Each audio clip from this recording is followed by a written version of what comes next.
साल का 2 साल का चलना ही सीखता है अभी। पिता उसको पूरा ड्रेस पहनाता है, टोपी पहनाता है, उंगली पकड़ करके ले जाता है मस्जिद में नमाज अदा करवाने। वो अपने धर्म को जानता है, हमारा बच्चा नहीं जानता। हमारा बच्चा इतना ही जानता है कि मंदिर में चित्र रखा हुआ है, हमारी माँ हमारी दादी उठ करके दीपक जला देती है, आरती कर लेती है। और बहुत कम ही परिवार अब ऐसे बचे हैं जो सामूहिक रूप से खड़े होकर आरती करते हैं।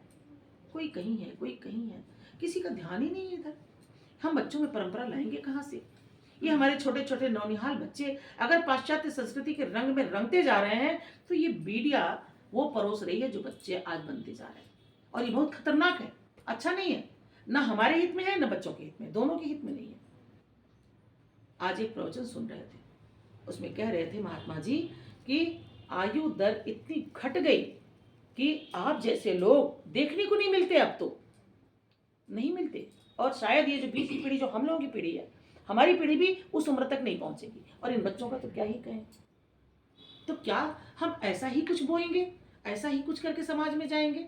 अरे हम कुछ तो ऊंचा उठ करके कुछ इंसानियत का काम करके जाए। बहुत लोग तो कर रहे हैं वही कुछ, हम भी वही अंधानुकरण कर लिए तो क्या कर लिया। हमने कैंडल बुझा दी अगर केक काटते समय, तो हम क्या कर रहे हैं? हम तो फॉलो कर रहे हैं पाश्चात्य देशों को।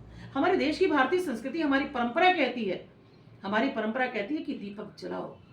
मिट्टी तेल की ढिवरी भी जो आले में रखी जाती थी गांवों में, मिट्टी के मकान में, और उससे रोशनी होती थी, उसको भी माताएं बहनें दादी लोग कभी फूंक के नहीं बुझाने देती थी। किसी बालक ने फूंक दिया तो क्षमा मंगवाती थी, आंचल से बुझाती थी। ये परंपराएं कहाँ भूल गए हम? क्या उस मोमबत्ती में वो लक्ष्मी वास नहीं है, वो प्रकाश नहीं देता हमें? तो हम क्यों कैंडल बुझाते हैं?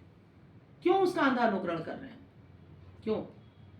आज भारतीय संस्कृति गर्त में जा रही है और हम सभी बनारस के वासी जो पाश्चात्य देशों से बहनें आती हैं, माताएं आती हैं, भाई आते हैं, हम देखते हैं। वृंदावन चले जाइए ना,